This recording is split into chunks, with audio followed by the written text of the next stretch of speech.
Bonjour à tous, on se retrouve aujourd'hui pour un modèle merveilleux, le Bolinder BM36. On va lui faire une beauté avant de le redémarrer parce qu'il va quand même prendre 70 ans ce petit bijou. Alors on va commencer par le circuit de carburant. Les pièces sont pas si simples à trouver, alors je vous conseille un site qui est en Suède. Ça s'appelle Olsen Parts et c'est super sérieux, il y a vraiment toutes les pièces disponibles au catalogue.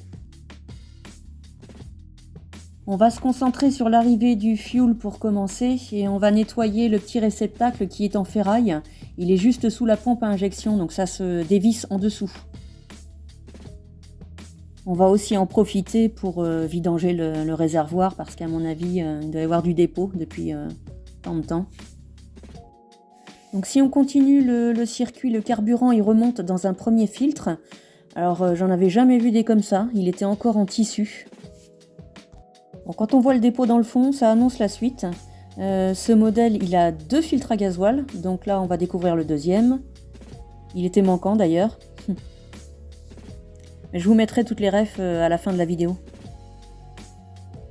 Bon, je vous ai mis une photo du robinet d'arrivée, juste en haut. Et le temps qu'on est du côté droit, eh ben, on va démonter le filtre à huile avant de passer au côté gauche. Le bouchon du carter, il est conique, il n'y a pas de joint. Et quand on voit la couleur de l'huile, on va se permettre d'aller démonter sur le côté droit. Il y a une petite trappe de visite sur le carter. Donc je vous passe tous les détails de nettoyage. Les images parlent d'elles-mêmes. Mais sincèrement, la crépine elle devait avoir du mal à respirer. Vous allez voir. Il y avait énormément de dépôts à retirer. C'était assez hallucinant quand même. Faut être assez dingue de s'occuper à ça le dimanche matin, mais bon, il n'a pas tourné depuis au moins 10 ans, je pense. Alors, faut faire ce qu'il faut, comme il faut. Après cet épisode bien cradouille et une fois que tout sera propre, on va pouvoir refermer la trappe avec de la pâte à joint et effectivement remplir avec de la belle huile toute neuve.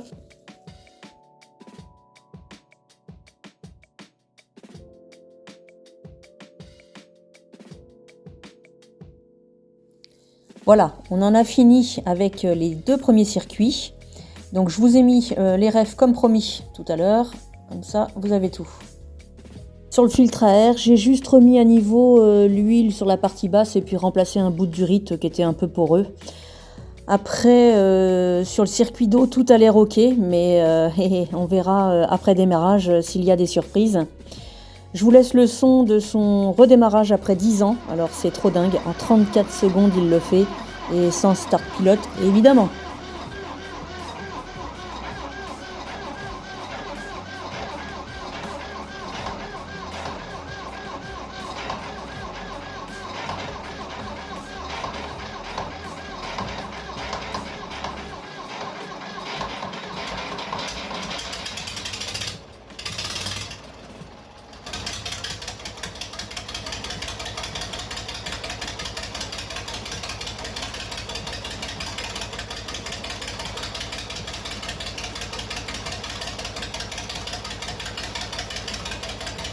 La prochaine fois que vous le verrez, celui-là, il fera des wheelings dans la cour. Allez, à bientôt.